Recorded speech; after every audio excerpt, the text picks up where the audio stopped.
ಮಲೆ ಮಹದೇಶ್ವರ ಬೆಟ್ಟದಲ್ಲಿ ಚಿರತೆ ದಾಳಿಯನ್ನ ಮಾಡಿದೆ. ಪಾದಯಾತ್ರೆ ಸಂದರ್ಭದಲ್ಲಿ ಭಕ್ತರನ್ನ ಚಿರತೆ ಕೊಂದು ಹಾಕಿದೆ. ಶವದ ಮುಂದೆನೇ ಚಿರತೆ ಇದೆ ಅನ್ನೋ ಮಾಹಿತಿ ಇದೆ. ಮಲೆ ಮಹದೇಶ್ವರ ಬೆಟ್ಟದಲ್ಲಿ ಇತ್ತೀಚೆಗೆ ಆ ವ್ಯಾಪ್ತಿಯಲ್ಲಿ ನಾವು ಹುಲಿ ದಾಳಿ ಪ್ರಕರಣಗಳನ್ನ ನೋಡ್ತಾ ಇದ್ವಿ. ಈಗ ಚಿರತೆಯ ಕಾಟ ಶುರುವಾಗಿದೆ. ಪಾದಯಾತ್ರೆ ಸಂದರ್ಭದಲ್ಲಿ ಭಕ್ತನನ್ನ ಕೊಂದು ಹಾಕಿದ್ದಲ್ಲದೆ ಅಲ್ಲೇ ಕೂತಿದೆ. ಶವದ ಮುಂದೆನೇ ಚಿರತೆ ಕೂತ್ಕೊಂಡಿದೆ. ತಾಳಬೆಟ್ಟದಿಂದ ಮೆಟ್ಲು ಹತ್ತುವಾಗ ಚಿರತೆ ಕಂಡಿತು. ಮಂಡ್ಯ ಮೂಲದ ಪ್ರವೀಣ್ ಚಿರತೆ ದಾಳಿಗೆ ಬಲಿಯಾದಂತ ವ್ಯಕ್ತಿ. ಜೊತೆಗಿದ್ದ ಪ್ರವೀಣ್ ಸ್ನೇಹಿತರು ಬೆಟ್ಟದಿಂದ ಈಗ ವಾಪಸ್ಸಾಗಿದ್ದಾರೆ.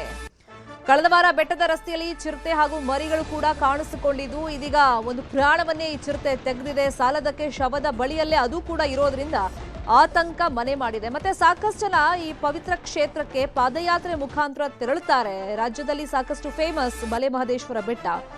ಈ ನಿಟ್ಟಿನಲ್ಲಿ ಪಾದಯಾತ್ರೆಗೆ ಈಗ ಭಕ್ತರು ಹಿಂದೇಟ್ ಹಾಕುವಂತ ಪರಿಸ್ಥಿತಿನೂ ನಿರ್ಮಾಣವಾಗಿದೆ. ದೃಶ್ಯಗಳಲ್ಲಿ ಗಮನಿಸ್ತಾ ಇದ್ದೀವಿ, ಮಾರ್ಕ್ ಮಾಡಿ ತೋರಿಸ್ತಾ ಇದ್ದೀವಿ. ರಸ್ತೆ ಪಕ್ಕದಲ್ಲೇ ರಾಜಾರೋಷವಾಗಿ ಚಿರತೆ ಇದೆ. ಪಾದಯಾತ್ರೆಗೆ ಹೋಗಿದ್ದಂತ ಭಕ್ತನನ್ನ ಈ ಚಿರತೆ ಕೊಂದು ಹಾಕಿದೆ. ಶವದ ಹತ್ರನೇ ಇದೆ. ಈತನ ಜೊತೆಯಲ್ಲಿ ಸಾಕಷ್ಟು ಸ್ನೇಹಿತರು ಹೋಗಿದ್ರು. ಮಂಡ್ಯ ಮೂಲದ ವ್ಯಕ್ತಿ ಈಗ ಬಲಿಯಾಗಿರೋದು. ಅವರೆಲ್ಲ ಈಗ ಬೆಟ್ಟದಿಂದ ವಾಪಸ್ ಬಂದಿದ್ದಾರೆ.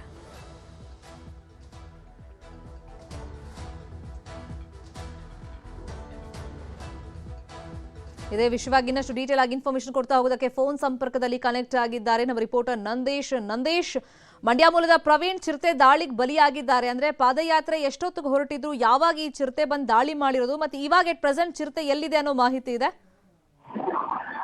ಶರ್ಮಿಶೆಟ್ಟಿ, ಇದು ಬೆಳಿಗಿನ ಜಾವ ಆಗಿರ್ತಕ್ಕಂಥದ್ದು. ಇವರು ಮಂಡ್ಯ ಮೂಲದ ಮಂಡ್ಯ ತಾಲೂಕಿನ ಚೀರ್ನಹಳ್ಳಿ ಗ್ರಾಮದವರು ಕೆಲವು ಸ್ನೇಹಿತರು ಮಹದೇಶ್ವರ ಬೆಟ್ಟಕ್ಕೆ ಪಾದಯಾತ್ರೆ ಹೇಳ್ತಿದ್ರು. ಮಹದೇಶ್ವರ ಬೆಟ್ಟದ ಕೆಳಗಡೆ ಒಂದು ತಾಳ್ಬೆಟ್ಟ ಅಂತಿದೆ. ತಾಳ್ಬೆಟ್ಟದಿಂದ ಮಹದೇಶ್ವರ ಬೆಟ್ಟಕ್ಕೆ ಒಂದು ಪಾದಯಾತ್ರೆಗಳ ಮಾರ್ಗ ಇದೆ. ಆ ಮಾರ್ಗದಲ್ಲಿ ಚಲಿಸ್ತಾ ಇರ್ಬೇಕಾದ್ರೆ ಏಕಾಏಕಿ ಒಂದು ಚಿರತೆ ಇವ್ರ ಮೇಲೆ, ಈ ಗುಂಪಿನ ಮೇಲೆ ಅಲ್ಲದ ಒಬ್ಬೊಬ್ರು ದೂರ ನಡೀತಾ ಇದ್ರು. ಒಂದು 100 ಮೀಟರ್ 200 ಮೀಟರ್ ಅಂತರದಲ್ಲಿ ಒಬ್ಬೊಬ್ರು ನಡೀತಾ ಇದ್ರು. ಏಕಾಏಕಿ ಚಿರತೆ ಈ ಗುಂಪಿನ ಮೇಲೆ ದಾಳಿ ನಡೆದಿದೆ. ಆ ನಂತರ ಎಲ್ಲ ಉಳಿದವರೆಲ್ಲ ಕಿರ್ಚಿಕೊಂಡು ಪರಾರಿಯಾಗಿದ್ದಾರೆ. ಇವನು ನಾಪತ್ತೆ ಆಗಿದೆ. ಪ್ರವೀಣ್ ನಾಪತ್ತಾಗಿದ್ದ. ಅನಂತರ ಹುಡುಕಾಟ ಮಾಡಿದಾಗ ಬಹುದೂರ ಎಳ್ಕೊಂಡೋಗಿ ಕೆಳಗೆ ಒಂದು ಕಂದಕದಲ್ಲಿ ಇಟ್ಕೊಂಡು ಅಂತ ಈಗ ಮಾಹಿತಿ ಗೊತ್ತಾಗಿದೆ. ಅರಣ್ಯ ಸಿಬ್ಬಂದಿ ಮತ್ತು ಪೊಲೀಸ್ ಇಲಾಖೆಯವರು ಸ್ಥಳಕ್ಕೆ ಭೇಟಿ ಕೊಟ್ಟಿದ್ದಾರೆ. ಮತ್ತೆ ಸ್ಥಳಕ್ಕೆ ಚಿರತೆ ಟಾಸ್ಕ್ ಫೋರ್ಸ್ ಅನ್ನು ಕರೆಸಿ ಆ ಚಿರತೆ ಶವದ ಮುಂದೆ ಕೂತಿದೆ ಅಂತ ಒಂದು ಮಾಹಿತಿ ಲಭ್ಯ ಆಗಿದೆ. ಹಾಗಾಗಿ ಚಿರತೆಯನ್ನು ಓಡಿಸಿ ಶವವನ್ನು ಒಂದು ಹೊರತರಕ್ಕೆ ಅರಣ್ಯ ಇಲಾಖೆ ಹರಸಾಹಸ ಪಡ್ತಾ ಇದೆ. ಇತ್ತೀಚೆಗೆ ಮಾನವ ವನ್ಯಜೀವಿ ಸಂಘರ್ಷ ಜಾಸ್ತಿ ಆಗ್ತಾ ಇದ್ದು, ಕಳೆದ ವಾರವಷ್ಟೇ ಒಂದು ಈ ತಾಳಬೆಟ್ಟದ ಸಮೀಪ ಒಂದು ರಸ್ತೆ ಬದಿಯ ಸೇತುವೆ ಮೇಲೆ ಚಿರತೆ ಇದಾಗಿತ್ತು, ಪ್ರತ್ಯಕ್ಷ ಆಗಿತ್ತು.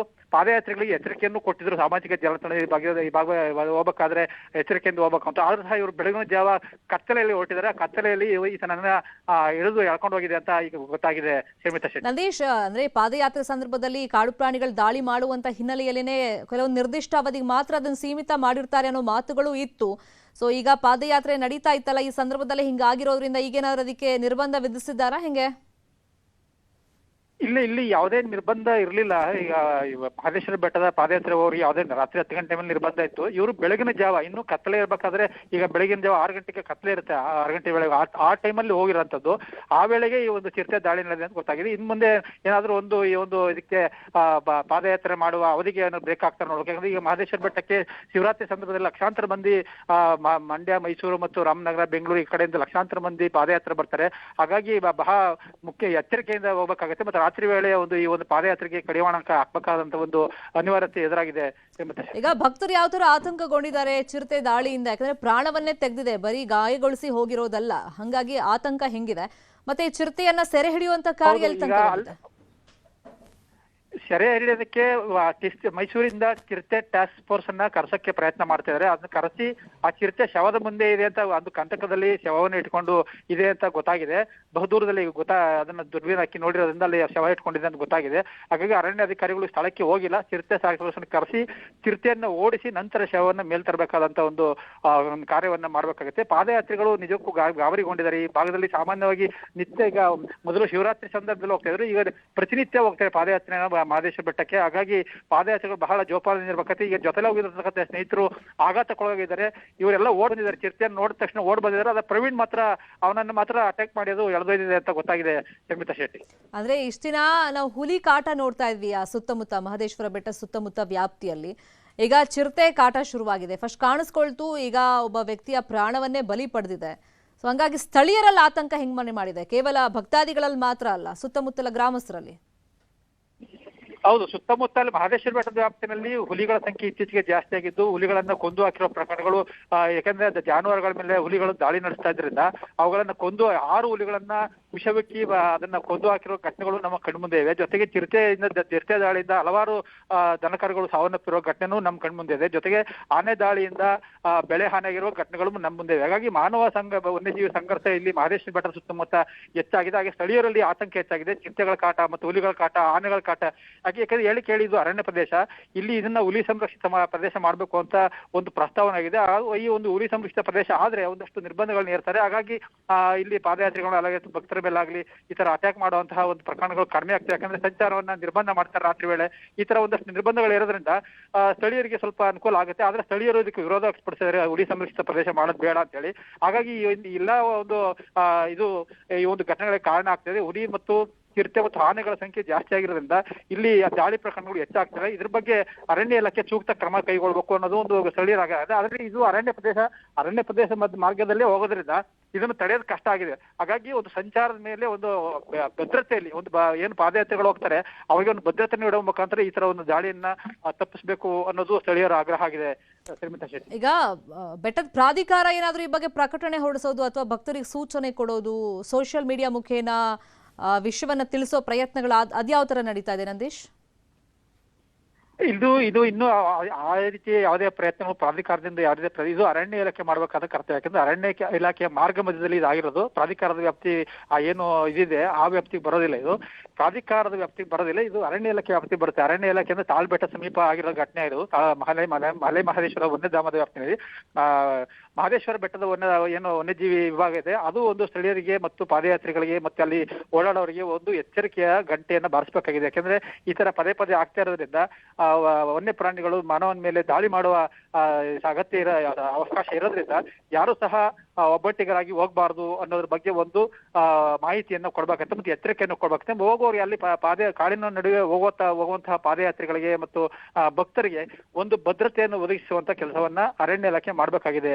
ಅಂದ್ರೆ ಪ್ರವೀಣ್ ನಾಪತ್ತೆಯ ಸಂದರ್ಭ ಹೆಂಗಿತ್ತಂತೆ ಆತನ ಸ್ನೇಹಿತರು ಹೇಳಿರೋ ಪ್ರಕಾರ ನಂದೀಶ್? ಯಾಕಂದ್ರೆ ಚಿರತೆ ನೋಡಿದಾಗ ಎಲ್ರು ಗಾಬರಿ ಬಿದ್ದು ಒಂದೊಂದು ದಿಕ್ಕಿಗೆ ಓಡದಂತ ಸಂದರ್ಭದಲ್ಲಿ ಈ ವ್ಯಕ್ತಿ ನಾಪತ್ತೆ ಆಗಿದ್ದಂತ, ಅಂದ್ರೆ ಚಿರತೆ ಹೊತ್ಕೊಂಡು ಹೋಗಿರೋದ ಹೆಂಗೆ, ಅಥವಾ ಕಣ್ಮುಂದೆನೆ ಈತನನ್ನು ಹೊತ್ಕೊಂಡು ಪಾದಯಾತ್ರೆ 7-8 ಜನ ಪಾದಯಾತ್ರೆ ಹೋಗ್ತಾ ಇದ್ರು. ಅಂದ್ರೆ ಇಲ್ಲೊಬ್ಬ ದೂರ 100 ಮೀಟರ್ 200 ಮೀಟರ್ 50 ಮೀಟರ್ ಈ ತರ ಒಬ್ಬೊಬ್ರು ಹೋಗ್ತಿರ್ಲಿಲ್ಲ. ಇವರು ಸ್ವಲ್ಪ ದೂರದಲ್ಲಿ ಹೋಗ್ತಾ ಇದ್ರು. ಫಸ್ಟ್ ಚಿರತೆ ಪ್ರವೀಣ್ ಮೇಲೆ ಅಟ್ಯಾಕ್ ಮಾಡಿದ ತಕ್ಷಣ ಉಳಿದ ಸ್ನೇಹಿತರುಗಳೆಲ್ಲ ಗಾಬರಿ ಬಿದ್ದು ಓಡ್ಬಿಟ್ಟಿದ್ದಾರೆ. ಹಾಗಾಗಿ ಪ್ರವೀಣ್ ಅದು ಎತ್ಕೊಂಡೋಗಿದೆ. ಪ್ರವೀಣ್ ನಿಮ್ಮ ಮೊಬೈಲ್ಗೆ ಕರೆ ಮಾಡಿದ್ದಾರೆ. ಪ್ರವೀಣ್ ಮೊಬೈಲ್ ಅವನು ಒಂದ್ಸರಿ ರಿಸೀವ್ ಮಾಡಿದ್ದಾನೆ ಅಂತ ಹೇಳ್ತಾ ಇದ್ದಾರೆ. ರಿಸೀವ್ ಮಾಡ್ಬಿಟ್ಟು ನನ್ನ ಮೇಲೆ ಚಿರತೆ ದಾಳಿ ಮಾಡಿದೆ ಅಂತ ಹೇಳಿದಾನೆ ಅಷ್ಟೇ. ಮತ್ತೆ ಕಾಲ್ ಮಾಡಿದಾಗ ಅವ್ನು ರಿಸೀವ್ ಮಾಡಿಲ್ಲ. ಹಾಗಾಗಿ ಸ್ನೇಹಿತರು ಓಡಿ ಬಂದಿದ್ದಾರೆ. ತಾಳ್ಬೆಟ್ಟದ ಅಲ್ಲಿ ಒಂದು ಜನವಸತಿ ಪ್ರದೇಶ ಅಲ್ಲಿ ಓಡಿ ಬಂದು ಮಾಹಿತಿಯನ್ನ ಅರಣ್ಯ ಇಲಾಖೆ ತಿಳಿಸಿದ್ದಾರೆ. ನಂತರ ಹೋಗಿ ನೋಡ್ಬೇಕಾದ್ರೆ ಅರಣ್ಯ ಇಲಾಖೆಯವರು ಬಂದು ನೋಡ್ಬೇಕಾದ್ರೆ ಚಿರತೆ ಬಹುದೂರ ಆತನ ಶವವನ್ನು ಎಳ್ಕೊಂಡು ಹೋಗಿರೋದು ಗೊತ್ತಾಗಿದೆ. ಹಾಗಾಗಿ ಸ್ನೇಹಿತರು ಏನು ಜೊತೆಯಲ್ಲಿ ಹೋಗಿದ್ರು ಅವರು ಆತಂಕಕ್ಕೊಳಗಿದ್ರೆ ಅವ್ರು ಕಿರ್ಚ್ಕೊಂಡು ಓಡಿ ಬಂದಿದ್ದಾರೆ. ಜನವಸತಿ ಪ್ರದೇಶ ತಾಳ್ಬೆಟ್ಟದಲ್ಲಿ ಒಂದು ಅಂಗಡಿ ಮುಂಗಟ್ಟುಗಳಿವೆ, ಅಲ್ಲಿಗೆ ಓಡಿ ಬಂದು ಮಾಹಿತಿಯನ್ನು ತಿಳಿಸಿದ್ರೆ ಆನಂತರ ಅಲ್ಲಿ ನೆಟ್ವರ್ಕ್ ಬೇರೆ ಸಿಗೋದಿಲ್ಲ. ಅಲ್ಲಿ ಬೇರೆ ಯಾವ್ದೋ ಮುಖಾಂತರ ಅರಣ್ಯ ಇಲಾಖೆ ಮಾಹಿತಿ ಕೊಟ್ಟು ಅರಣ್ಯ ಇಲಾಖೆಯವರಿಗೆ ಸ್ಥಳಕ್ಕೆ ಭೇಟಿ ಕೊಟ್ಟು ಒಂದು ಆ ಶವವನ್ನು ಹೊರತರುವಂತ ಒಂದು ಕಾರ್ಯಾಚರಣೆ ಮಾಡೋದಕ್ಕೆ ಮುಂದಾಗಿದ್ದಾರೆ ಶ್ರೀಮತಿ ಶೆಟ್ಟಿ. ಈಗ ಅದೇ ಸ್ಪಾಟ್ ಅಲ್ಲಿ ಚಿರತೆ ಇದೆಯಂತ ಎಟ್ ಪ್ರೆಸೆಂಟ್? ಹೌದು, ಅಲ್ಲಿ ಆ ತಾಳ್ಬೆಟ್ಟದಿಂದ ಮಹದೇಶ್ವರ ಬೆಟ್ಟದಕ್ಕೆ ಒಂದು ಪಾದಯಾತ್ರೆ ಮೆಟ್ಟಿಲುಗಳ ಮಾರ್ಗ ಇದೆ. ಅಲ್ಲಿ ಕಂದಕಕ್ಕೆ ಕೆಳಗಡೆ ಎಳ್ಕೊಂಡು ಹೋಗಿದೆ ಅಂತ ಗೊತ್ತಾಗಿದೆ. ಅರಣ್ಯ ಇಲಾಖೆ ಅವ್ರು ನೋಡಿದ್ದಾರೆ. ಈಗ BCF ಭಾಸ್ಕರ್ ಸಹ ನಮ್ಮನ್ನು ಖಚಿತಪಡಿಸಿದ್ದಾರೆ. ನಾವು ಸ್ಥಳಕ್ಕೆ ಹೋಗ್ತಾ ಇದೀವಿ, ಅಲ್ಲೇ ಇದೆ ಅಂತ ಗೊತ್ತಾಗಿದೆ. ಆ ಚಿರತೆಯನ್ನು ಓಡಿಸಿ ನಂತರ ಶವವನ್ನು ಹೊರತರುವಂತ ಕೆಲಸ ಮಾಡ್ತೀವಿ ಅಂತ DCF ಭಾಸ್ಕರ್ ಅವರು ನಮಗೆ ಮಾಹಿತಿ ಕೊಟ್ಟಿದ್ದಾರೆ. ಇದೊಂದೇ ಚಿರತೆ ಅಲ್ಲ, ಲಾಸ್ಟ್ ಟೈಮು ಕೂಡ ಚಿರತೆ ಜೊತೆಯಲ್ಲಿ ಮರಿಗಳು ಪ್ರತ್ಯಕ್ಷವಾಗಿದ್ರಿಂದ ಅದನ್ನು ಸೆರೆ ಹಿಡಿಯುವಂತ ಒಂದು ಒತ್ತಡ ಏನಾದ್ರೂ ಇದೆಯಾ ಈಗ ಅರಣ್ಯ ಇಲಾಖೆಗೆ? ಚಿರತೆನ ಇಲ್ಲಿ ಸೆರೆ ಹಿಡಿಯಕ್ಕೆ ಇದು ಅರಣ್ಯ ಪ್ರದೇಶ, ಹಾಗಾಗಿ ಚಿರತೆ ಸೆರೆ ಹಿಡಿಯುವಂತ ಪ್ರಶ್ನೆ ಬರೋದಿಲ್ಲ. ಇಲ್ಲಿ ಹೋಗುವವರಿಗೆ ಮುಂಜಾಗ್ರತಾ ಕ್ರಮ ವಹಿಸಬೇಕೆ ಹೊರತು ಚಿರತೆನಾಗ್ಲಿ ಹುಲಿನಾಗ್ಲಿ ಸೆರೆ ಹಿಡಿಯಕ್ಕಾಗಲ್ಲ. ಯಾಕಂದ್ರೆ ಜನವಸತಿ ಪ್ರದೇಶ ಅಲ್ಲ, ಇವ್ರು ಹೋಗಿರುವಂತ ಮಾರ್ಗ ಅರಣ್ಯ ಮಾರ್ಗದಲ್ಲಿ ಘಟನೆ ನಡೆದಿರೋದ್ರಿಂದ ಅಲ್ಲಿ ಚಿರತೆಯನ್ನಾಗ್ಲಿ ಹುಲಿಯನ್ನಾಗ್ಲಿ ಸೆರೆ ಹಿಡಿಯುವಂತಹ ಪ್ರಶ್ನೆ ಉದ್ಭವಿಸೋದಿಲ್ಲ.